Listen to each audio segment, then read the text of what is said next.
le pouvoir d'étudier est devenu un enjeu de mort.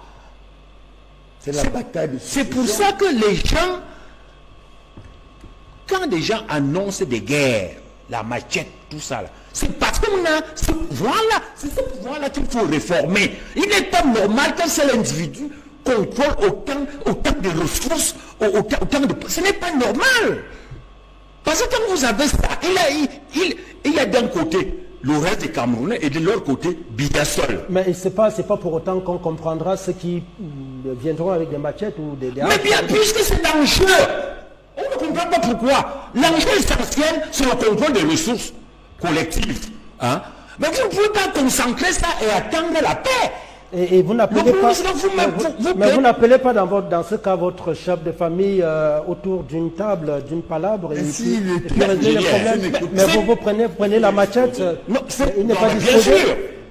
Si le chef de famille ne comprend pas, que vont faire les frères? Donc en réalité, c'est le modèle qui crée les conditions. Quand les gens s'expriment comme ça, ces expressions-là expriment la violence intrinsèque du système. Mais le problème, c'est que vous vous mettez à la place des dirigeants qui veulent la paix. Ils veulent la paix parce qu'ils mangent. Hein? Ils veulent manger en paix. C'est pour ça qu'ils jugent le discours des autres. Mais les autres réclament aussi leur tour. Au Cameroun, le pouvoir s'analyse aujourd'hui en termes de quoi? En termes de rotation tribale. Okay. Moi, je dis que Weber, dans aucun manuel de Weber, je le dis à l'autorité en tant que professeur de droit public et de sciences politiques, Weber n'a parlé du modèle communautariste. Je vous dis nulle part. Et la crise que nous avons aujourd'hui, mais c'est la crise de l'État qui a entraîné une crise du droit. Qu'est-ce qu'il faut faire pour éviter cela? Il faut sortir du désordre et du dérèglement que nous vivons autour du président. C'est-à-dire que, regardez, quand vous avez une crainte, vous avez mon ami, parce que, vous voyez, moi je cite mes amis. Je vais vérifier auprès du ministre Atangandji. Je vous jure que même si Atangandji ne me voit plus, j'ai cheminé avec Atangandji, le ministre Atangandji. Quand il dit, il parle de Molinex. Est-ce que c'est bien? Quand vous voyez les acteurs qui accompagnent le chef de l'État, les problèmes de justice, il faut repenser l'État. Lorsque Dieu donnait Somba dit que ceux qui se lèvent, quels sont ceux qui se lèvent pour parler? C'est des gens qui veulent préserver leurs intérêts. Regardez aujourd'hui, et c'est là où j'en veux un peu au ministre Kamto. Le ministre Kamto, j'ai l'impression que c'est aussi un espion du régime, du système. Pourquoi? Parce que, avec un peu de sagesse, il est dans une dynamique, c'est lui ou rien. Quel est ce système où un leader politique ne peut pas discuter avec les autres? Et quand vous observez très bien, autour du président Paul Biya, c'est le désordre et le dérèglement qui règne.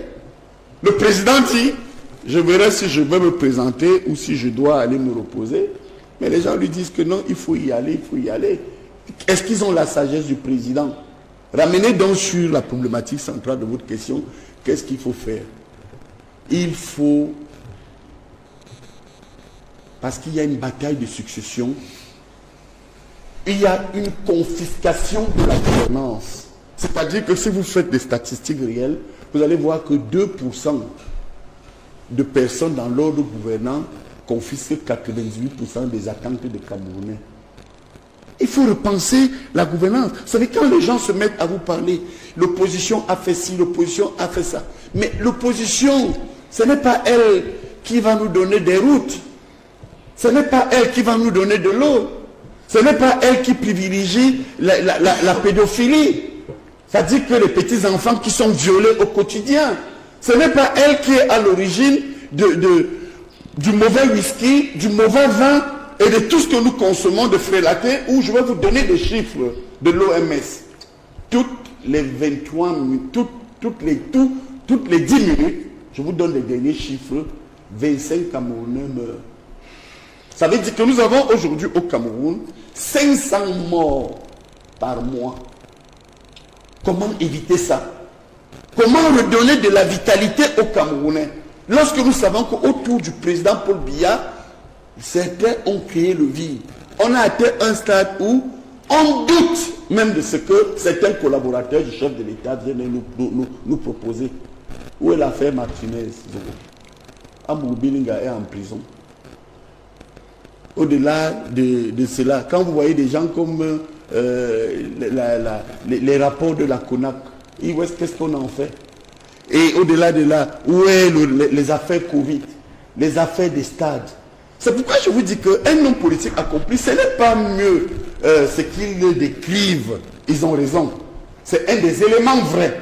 Mais un homme politique, c'est quelqu'un qui, comme l'a si bien démontré Essomba, c'est des gens qui règlent les problèmes de la société. Pour moi, je prends la définition de Michel Alliot, un homme politique professionnel, c'est celui qui apporte le bonheur à son peuple. Celui qui règle les problèmes, qui ne laisse pas les gens dans l'incertitude. Le Cameroun vit dans une incertitude terrible. Autour de cela, qu'est-ce qu'ils ont donc mis en place? La bataille de succession. Je termine, vous allez encore me reprocher d'illustrer.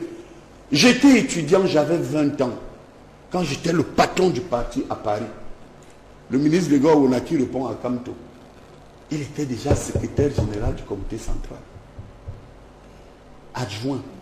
Citez-moi un pays où un monsieur peut être 30 ans secrétaire général adjoint. C'est bloqué.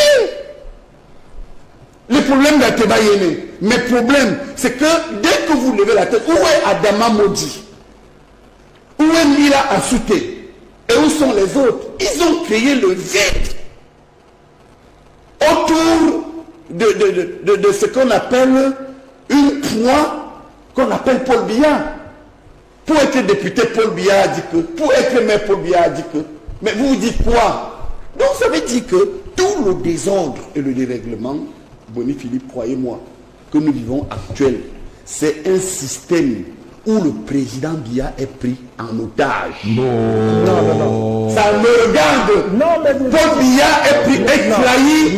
Et il est pris. Trahi peut-être. Laissez, écoutez, gardez ces enregistrements. Non, je peux vous allez voir ce qui va se passer. Le président est pris en otage par une bande de personnes qui font de la République ce qu'ils veulent. Parce qu'ils disent que Paul Biya ne va pas réagir. Ça peut vous choquer. Ce que vous dites ici ne vous engage pas que ça engage bien. Ça engage, sortez donc Amoubou Belinga de prison. Qui l'a mis en prison? S'il n'est pas en prison.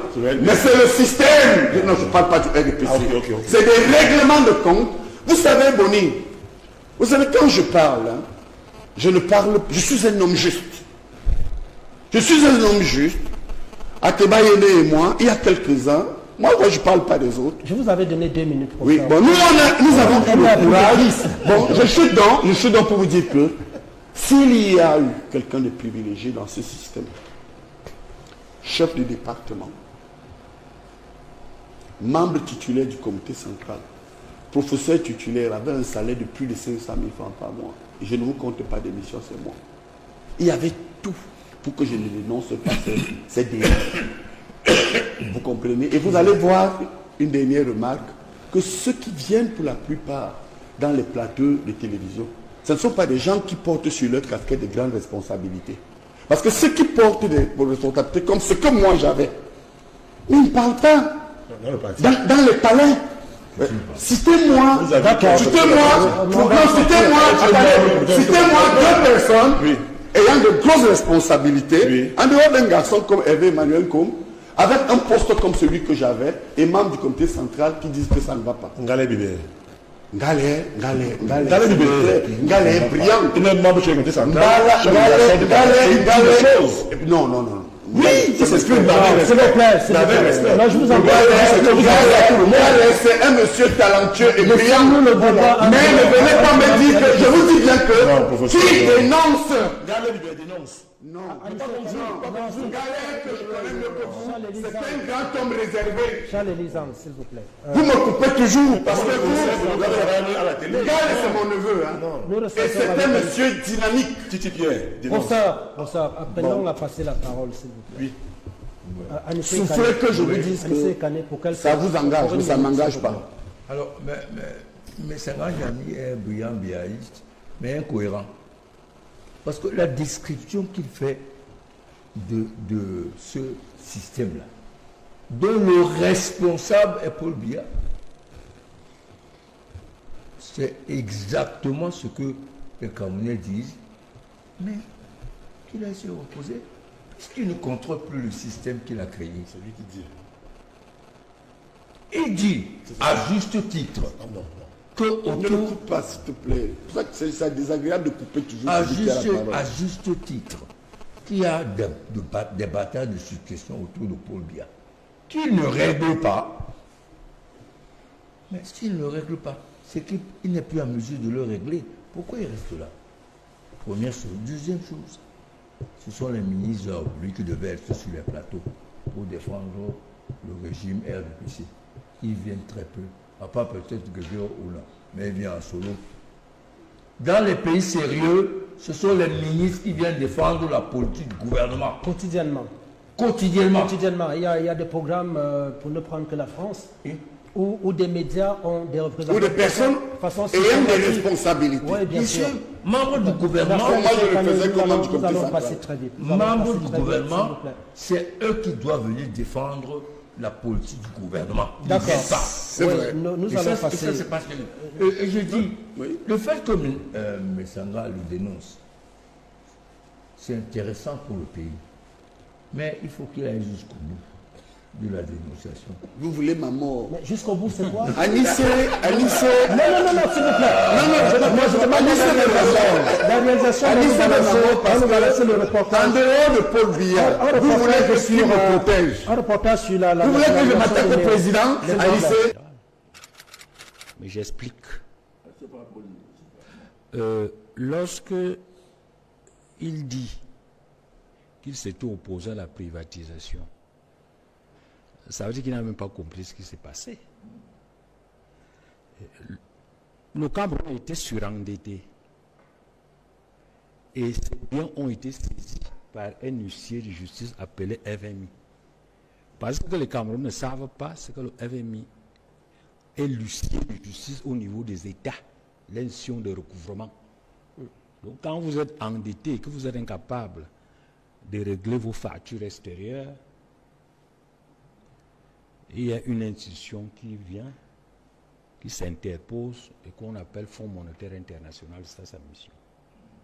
Et ce qui s'est passé dans les années 80, ce n'était pas des ventes, c'est-à-dire qu'on était libre de vendre ou non, c'était des saisies. Des saisies parce que nous étions surendettés à l'extérieur, nous ne pouvions pas régler nos dettes. Nous avons été cités par le FMI, donc, qui a saisi nos biens, d'abord nos entreprises d'État, il les a vendus, il a même saisi les salaires, il les a baissés, ainsi de suite. Donc, c'est d'abord ça qu'il faut bien comprendre, ces aspects techniques. Donc, l'opposition qu'eux, ils voulaient faire contre la privatisation, c'est un peu comme lorsqu'un huissier est devant vous. Il veut saisir la télévision, votre femme et vos enfants s'opposent. Bon, l'opposition va servir à quoi? Il y a les gendarmes qui sont là et qui peuvent les interpeller. Donc, ont été saisis. Ayant été saisis, ils ont été vendus aux enchères. Maintenant, après la crise, on a retrouvé une certaine santé économique. Nous proposons donc de racheter ce qui nous avait été pris. Alors, la question, c'est que d'abord, ce rachat-là, c'est pour combien de temps? À supposer qu'on rachète. Le Cameroun aujourd'hui endetté pour 14 000 milliards, donc plus de 11 000 milliards à l'extérieur. Et le FMI est là. Nous avons signé un programme économique et financier avec le FMI. Et la situation économique du Cameroun ne se redresse pas. Ça ne se redresse pas parce qu'on voit bien que les fondamentaux ne font que se dégrader. Bon alors, lorsque nous achetons cette entreprise, est-ce que ce n'est pas pour revendre, enfin, pour être exproprié plus tard par le RMI? Parce que la peur aujourd'hui, pour ceux qui comprennent la macroéconomie, c'est un autre ajustement structurel beaucoup plus, enfin, au moins aussi sévère que celui des années 90. Avec saisie de ces biens, de ces entreprises. Donc, j'ai dit, bon, maintenant, je ne vais pas intervenir dans les aspects purement opératoires de l'entreprise. Est-ce que son service va s'améliorer? Ça, nos entreprises ont fonctionné. Elles ne fonctionnent pas très bien. C'est pour ça d'ailleurs que le pays est entré en crise et que le FMI a eu l'occasion de saisir nos biens et de nous exploiter pour produire de nos biens. Donc, la question aujourd'hui, c'est que est-ce que c'est vraiment opportun? Moi, je ne pense pas. Vous ne pensez pas que ce soit une bonne décision? Non, ce n'est pas une bonne décision. Que le Cameroun achète... non, puisque de toute manière, on va récupérer. C'est-à-dire, la situation macroéconomique du Cameroun, on va récupérer. Quand le Cameroun est incapable de gérer une société... Ce n'est pas un problème de gestion. Vous ne me comprenez pas. Non, mais je vous pose des questions. Non, ce n'est pas un problème. De comprendre. Ce n'est pas un problème de gestion. Je dis qu'il y a un ajustement structurel dans lequel on va encore ressaisir cette entreprise. Bon, il faut comprendre ce que j'ai dit. C'est-à-dire, on est sorti de la crise en 2006. En 2006, nous étions endettés pour 900 milliards. Parce que quand on tombe dans la crise, on est endetté pour 11 000 milliards. Ce sont ces 11 000 milliards qui nous plongent dans la crise, dans l'ajustement. Parce qu'il fallait rembourser les dettes extérieures. On a donc saisi nos biens qu'on a vendus aux enchères, c'est ça qu'on appelle privatisation. C'est des euphémismes pour désigner, n'est-ce pas, une saisie-vente au niveau des États. Parce qu'on ne va pas dire qu'on a saisi les biens du Cameroun pour vendre aux enchères. Mais c'est exactement la même chose. Bon, maintenant, en 2006, après une longue période d'ajustement, on retrouve les équilibres. On nous libère avec l'atteinte du point d'achèvement. On reprend avec les mêmes erreurs. On s'est réendette pour 14 000 milliards. Donc plus de 11 000 milliards à l'étranger. Et maintenant, il faut rembourser cet argent. Et le FMI vient pour assurer nos paiements internationaux. Maintenant, est-ce que c'est au lieu de reconstituer un capital appartenant à l'État? L'intelligent aurait même voulu que ce soit les régions qui achètent. Si moi j'avais été le conseiller du gouvernement, je lui aurais dit non. L'argent que tu as là pour acheter, remets ça aux régions. Un peu comme un polygame. Bon. Pour éviter d'être saisi, qu'est-ce qu'il va faire? Il va remettre ses biens à ses femmes. Parce que Lucien, les femmes ayant chacune son patrimoine, Lucien ne viendra pas. Mais maintenant, là, quand ils achètent, c'est cet énéo-là que le FMI va saisir en premier lieu. Donc, au vu du contexte que vous décrivez, le Cameroun est incapable actuellement de gérer une société comme Enéo, c'est ça? Non, je dis la gestion technique, oui. C'est-à-dire nommer les gens, gérer peut-être, équilibrer les comptes. Si on met les gens qu'il faut, à la place qu'il faut, avec les procédures, l'entreprise va marcher. Mais je dis que les conditions macroéconomiques du Cameroun ne lui permettent pas de prendre ce genre de risques, sauf à le faire à travers les régions. D'accord. Mais Dieudonné Somba, est-ce que vous pensez que le processus va aboutir, processus de rachat, puisque Enéo pose Actis, je veux dire, Actis pose des conditions. Non, c'est des d'apurement des arriérés, par exemple. Non, ça c'est des problèmes purement financiers. Ce n'est pas là le problème. Oui, mais c'est des conditions qu'ils posent, Dieudonné Somba. Non, c'est des conditions qu'ils ont posées. C'est un contrat d'achat. Oui. Les conditions qui pour le Cameroun ont assez d'argent pour acheter, ce n'est pas là le problème. C'est-à-dire, vous pouvez créer souvent de problèmes. Le problème des néo n'est pas la capacité du Cameroun de l'acheter. Ce n'est pas ce que je dis. Moi, je suis un spécialiste de l'économie, de la macroéconomie. Mais je dis que l'opération n'est pas opportune maintenant pour la simple raison que nous sommes sous ajustement et que l'huissier de justice est là. Parce que quand il faut bien rembourser la dette, il faut bien nous contraindre à rembourser la dette. Mais vous dites que ce n'est pas un problème. Si ce n'était pas un problème de donner son bas, Actis n'aurait pas posé ces conditions, non, quand même. Monsieur Boni, non, j'ai dit Monsieur Boni. C'est dans les documents officiels, je suis désolé de donner son bas. C'est dans les documents officiels. Actis pose clairement des conditions. C'est des centaines de milliards de francs CFA. J'ai dit, Actis pose des conditions d'une transaction. Mais il est sur les principes. Moi, le seul Cameroun accepte les conditions, il paye non. Bien sûr. Vous me demandez quoi si le Cameroun est capable de respecter les conditions d'une transaction. C'est une transaction. Et dans une transaction, chacun pose des conditions. Mais ce n'est pas là le problème. Non, pas du tout. Le Cameroun peut prendre un emprunt et payer. Il peut lancer un emprunt obligatoire, il paye. Ce n'est pas là le problème. C'est-à-dire que le Cameroun peut réellement racheter en mobilisant les moyens. C'est un détail. Ce qui est important, c'est qu'avec cette situation macroéconomique et la présence du FMI au Cameroun, depuis 2017, est-ce qu'il est prudent pour le Cameroun d'acheter un bien alors que l'huissier de justice est là? Parce que sinon, nous serons encore obligés, le FMI va reprendre ces biens comme un huissier de justice et les revendre. C'est-à-dire le brader, comme le font tous les huissiers de justice. Donc le problème ici était un risque macroéconomique. Et qu'est-ce que vous conseillez donc, finalement? Oui. Qu'est-ce que vous avez donné comme conseil? Qu'on reste, que le statu quo reste? Non, est-ce que j'ai dit ça? J'ai dit que si le Cameroun tient à récupérer Eneo, que l'État distribue les actions aux régions. Ça veut dire que l'Eneo doit être la propriété de la nation camerounaise à travers les régions qui sont autonomes.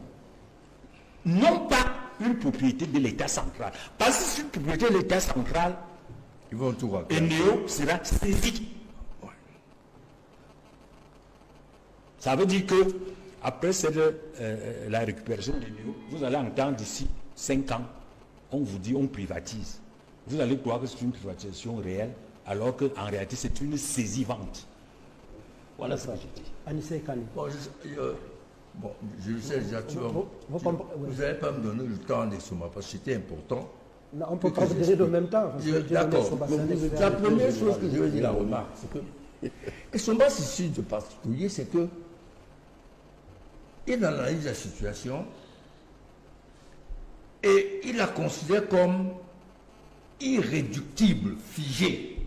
C'est pas possible. Il n'y a rien d'absolu dans la vie. Ce n'est pas statique. Il n'y a rien d'absolu. Premièrement.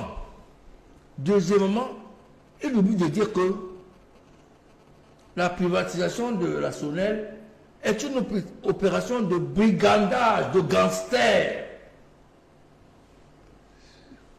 Et sa renationalisation, c'est également une opération de brigandage. Comment ça peut reprendre son bien et recontrôler son bien, c'est du brigandage? Oui, pourquoi? Lorsque le FMI, comme on a dit, a exigé la privatisation de la SONEL, je sais qu'il y a des hommes d'affaires camerounais qui ont voulu faire un tour de table. L'État a refusé, sous le prétexte que ça va donner à ces hommes d'affaires qui voulaient faire un tour de table un poids politique incontrôlable. Première chose. Deuxième chose, il y a des gens qui étaient chargés du processus de privatisation. Ce sont ceux-là même qu'on a nommés à la tête de l'entreprise privatisée. On appelle ça comment? Délit d'initié. C'est du brigandage. Aujourd'hui, Actis avait pris l'engagement de moderniser l'appareil de production et de distribution. Il n'a pratiquement rien fait. Ça faisait partie du contrat. Son loulou, sa feuille de route. La réparation de son loulou, c'est 78 milliards. C'est-à-dire le prix de rachat. De rachat. Moi, je ne sais pas comment on appelle ça. Plus grave, les gens qui ont négocié la privatisation personnelle sont les mêmes aujourd'hui, par des artifices de sociétés d'écran qui sont dans la vente d'actifs. C'est quel pays ça? Alors quand vous posez la question Soba, qu'est-ce qu'il faut faire? La première chose qu'il faut faire, c'est de faire un audit sur cette affaire de privatisation et mettre en avant les responsabilités de ceux qui sont occupés de cette opération. On fait le bilan d'une opération qui apparaît aujourd'hui comme une faillite, puisqu'on revient au point de départ. Où sont les responsables? C'est comme si on a ces pertes et profits.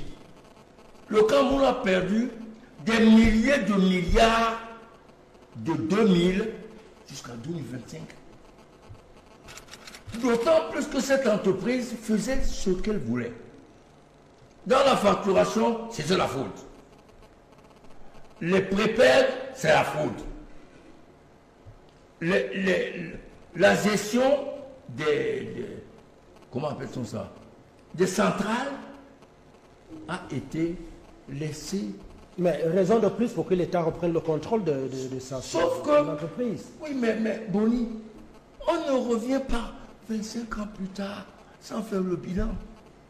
Qui est responsable de ça? Qui est responsable des milliards et des milliards que le pays a perdus? Il y a des noms, je ne vais pas la donner. Il y a des noms. Hein? Ah, bon, d'accord, ok.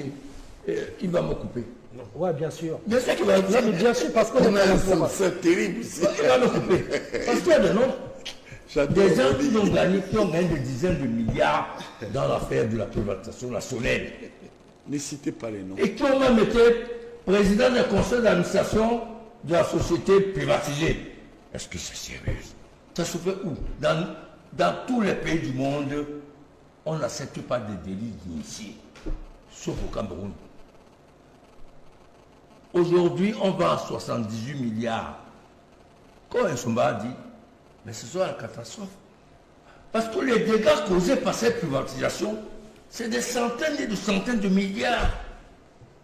Ils nous vendent une entreprise encore plus déstructurée, en mauvais état, que quand ils l'ont prise. Alors, il demande qu'est-ce qu'il faut faire, quel est votre avis? C'est ça la question de Boni. Il faut commencer par voir ton mentor. Lui dit de faire arrêter des gens, de les faire auditionner et que la justice sévisse. Il fallait lui dire à votre mentor que ce pays-ci ne peut pas accepter qu'une poignée de gens font du brigandage à la tête de l'État. Et ils sont encore en fonction. C'est ça. Ils sont encore à fond. Tout le monde le connaît. Je ne cite pas parce que tu vas me couper. Mais les noms existent. Sur tous les scandales. Ils sont encore ministres. Ils sont encore ministres. D'autres occupent des postes de responsabilité en dehors du gouvernement. Donc on ne peut pas dire qu'on ne peut rien faire. La solution finale, pour chuter par là, c'est qu'on en finisse avec ce système de brigands que Messanga décrit si bien, mais que son mentor laisse faire. D'accord. Alors, parce que si vous devez citer des noms, il faut bien que vous m'apportiez des éléments de preuve. J'allais les donner. Les preuves. Les preuves. Avec votre bout de papier sur lequel vous prenez des notes là. C'est écrit. Non, c'est pas possible. C'était préparé l'émission. Okay. Vous avez les noms et ce qu'ils ont fait. C'était préparé. D'accord. Hassan.